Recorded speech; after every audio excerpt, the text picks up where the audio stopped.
good, YouTube? Quinn Wade coming to y'all with that instant basketball analysis on Analysis Playground on YouTube exclusively on there forever, of course. We don't talk about the Milwaukee Bucks. Got it done against the Pelicans, 139 to 118. The season series was won by the Bucks. They're 2-0, and that's the only time they played throughout the season is twice.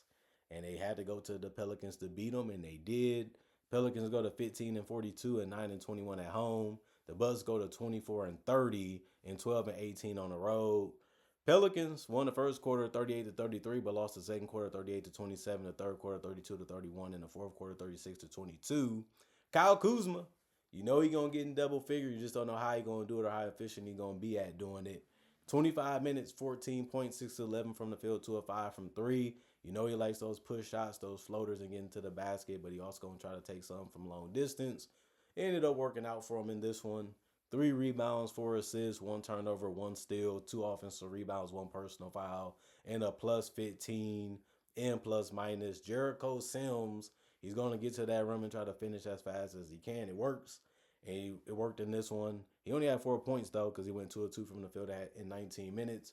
He also had 6 rebounds, 1 assist, 2 turnovers, and 2 blocks.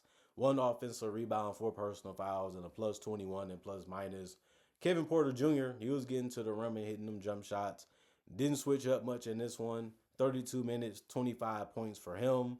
10 to 15 from the field. He missed his only 3. Also got to the free throw line and went 5 of 6.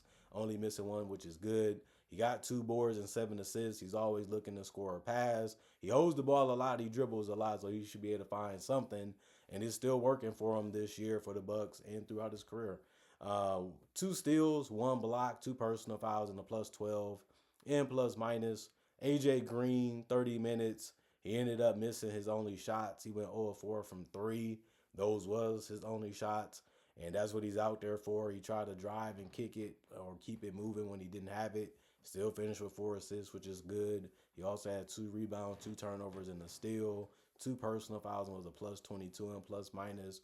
Ryan Rollins had it going from deep, and he did drive a couple times. He went 7 to 10 from 3, 10 to 15 from the field. He had 2 rebounds and 6 assists, 2 turnovers, 4 steals. 4 steals ended up being the most on the team tonight, and he also gave you 2 blocks. So he was really playing with a lot of effort and really trying to make the biggest impact that he could on the defensive end. And it kind of worked for him because he also only had 1 personal foul and was a plus 14 and plus minus. Bobby Portis, 27 minutes. He had 17 points, hit a 3, hit a mid-range, finished near the basket. He just does that every game. 17 points is a good amount. And 8 of 12 shooting from the field helps that too because he didn't miss much, but 4 shots. He did also have 11 boards, so a double-double. 1 assist, no turnovers, and a block. 2 offensive rebounds, 3 personal fouls, and a 0 and plus minus. The nastiest guy on the court, and he did score, not from the field, but at the free throw line. He went 2 of 2 and finished with 2 points, 1 rebound, 1 assist, no turnovers, no personal fouls, and was a plus 2 and plus minus. Didn't have too much of a problem with how he played because he didn't play much. Pete Nance, he was hitting wide open threes and finishing around the basket. He's fast, he's quick, he's athletic. It can happen, and it did in this one. 22 minutes, 10 points, 4 of 8 from the field, 2 of 4 from 3. He also grabbed 5 rebounds, 2 assists, 1 turnover, and a block. 1 offensive rebound, 2 personal fouls, and a plus 5 and plus minus. Jang played 22 minutes. He had the mid-range going into 3, and then he got to the basket and got to the free throw line 2. Went 3 of 4 from the free throw line, 1 of 1 from 3, 3 of 6 from the field, 10 points for him. 2 rebounds, 2 turnovers, 1 assist, 1 block, 1 personal foul, plus 8 and plus minus. Gary Trent Jr., 2 minutes, 2 shots that he ended up taking. He went 1 of 2 from 3. That was his only field goals, so he finished with 3 points because he made a 3. No turnovers, no personal foul, and a plus 2 and plus minus. And then Cam Thomas, when he's coming in to score. He's going to dribble. He's going to hold the ball. He's going to find a way to fake the defender. He's going to find a way to get to the free throw line, get to the mid-range, and he's going to take some threes even if it's tough. 1 of 6 from 3, 11 of 17 from the field, efficient. He got the job done, and he really gave them a boost that they needed to be able to win this game.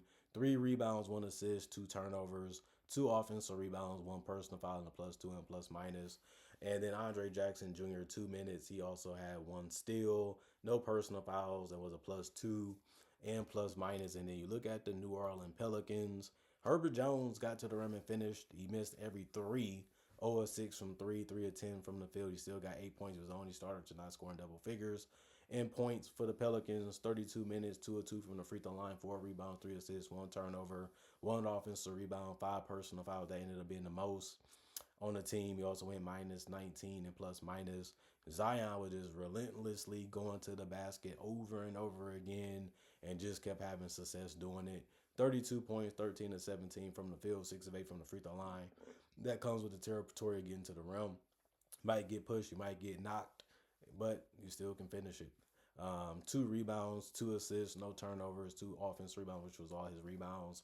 1 personal foul in the -6 and plus minus. And Derek Queen, he's going to try to drive as much as he can. He's going to try to hit some perimeter shots if he can. He got 18 points. This was one of his better performances lately. 28 minutes, 7 to 10 from the field. He also went 4 or 6 from the free throw line. He grabbed 9 boards, which ended up being the most on the team for the Pelicans. He also had 4 assists, 4 turnovers, and 3 steals, and 2 blocks.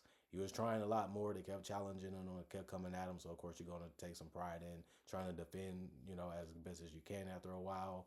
4 offensive rebounds, 3 personal fouls, a -15 and plus minus. Sadiq Bey, he was really attacking the rim in this one, and it was working for him. But he did go 2 of 7 from 3. Didn't work as well as shooting from 2. But he also did, with those attacks, get to the free throw line and went 6 of 6 and finished with 22 points, which was really good for him. 6 rebounds, 3 assists, 2 turnovers, 3 steals, 1 block, no personal fouls, and a -18 and plus minus. Bryce McGowan's 30 minutes, he made a tough layup in transition. Other than that, he was working hard for a lot of his baskets, and he also got some easy ones here and there. But he ended up finishing 5 of 12 from the field, 0 of 3 from the three-point line. He went and missed his only free throw. He had 1 rebound and 2 steals, 4 personal fouls, and a -15 and plus minus. And Jeremiah Fears, he's going to come at you. He's going to try to hit those perimeter shots. He shot it efficiently tonight, though. 7 of 13 from the field. He went 0 of 3 from the three-point line, 2 of 5 from the free throw line. He had 5 assists just making quick passes when he seen his teammates open. Sometimes that's all you really got to do is find them when they open and see if they can make the shot and then get back on defense or fight for a rebound. He finished with 4 rebounds, but none of them was offensive. He also had 3 turnovers and 2 steals, no personal fouls, and a -10 and plus minus. Jordan Hawkins, 5 minutes. He missed his only 3, which was his only shot. He also had 1 turnover and was a -5 and plus minus with no personal fouls. And he finished scoreless because of missing that only 3. Jordan Poole came in. He didn't really seem like he had his head in the game, honestly. But he did finish with 3 points, but he finished 1 of 4 from 3 and 1 of 6 from the field. He also had 4 rebounds, 3 assists, and no turnovers, 2 personal fouls, and a -12 and plus minus. Carlo, they kept leaving him open. So he didn't really whine or complain about it. He just made every shot, going 4 of 4 from the field and 1 of 1 from 3 and got 9 points. He also had 7 rebounds and ended up being the most off the bench. He also had 2 assists, 2 turnovers, and 2 blocks. 2 blocks was the most off the bench and tied for the most on the team. So he gave you that two-way play that sometimes he gives you. 2 offensive boards, 2 personal fouls, and a -5 and plus minus. 87 field goals taken by the Pelicans, 54%. 92 field goals taken by the Bucks. They shot 60%. They also shot 36 threes, the Bucks did. They made them at 42%. The difference was the Pelicans shot 25, but they only made it at 16%. The Pelicans also did shoot 10 more free throws. 28 free throws by the Pelicans. They shot 71%. 18 by the Bucks, 78%. Both teams had 37 rebounds, but the Pelicans had 22 assists and the Bucks had 28. 13 turnovers for the Pelicans. Both teams had that. 10 steals for the Pelicans, 9 for the Bucks. 5 blocks for the Pelicans, 8 for the Bucks. 9 offensive rebounds for the Pelicans, 8 for the Bucks. 28 defensive rebounds for the Pelicans, 29 for the Bucks. Both teams had 17 personal fouls.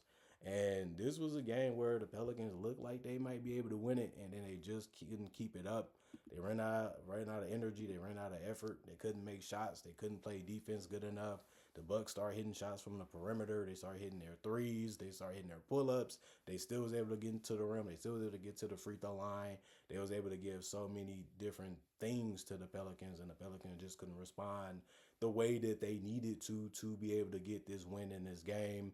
And that's what it's all about. If you can defend, rebound, and score, you have a good chance of winning. But the Pelicans couldn't do those things enough to be able to beat the Bucks, and they couldn't get enough stops when it mattered. And in the fourth quarter, they just didn't bring enough when it comes to effort to be able to beat the Bucks in the most important one. And they got blown out, by 14 in that quarter. So that just can't happen if you're trying to win a game. Pelicans, they might not care as much because they look at it like we suck. Let's just try to play as good as we can, live with the result, and get ready to figure out how the roster is going to be in the offseason during the draft. There's so many good players coming into the league, so many other things that can happen. So you look at it like they were just better than us tonight. We had a good team. We had a good starting lineup. They didn't have no Miles Turner and stuff like that, and they still kicked our butt. And that just shows you how hard it is to win. Even when they don't have some of their best players, you still got your butt kicked. They got annihilated in this one. But comment, like, subscribe, share, hit that notification bell to get that analysis when it first come out. Y'all stay blessed up. Y'all stay good. Peace. And I'll see y'all later today, hopefully with more analysis.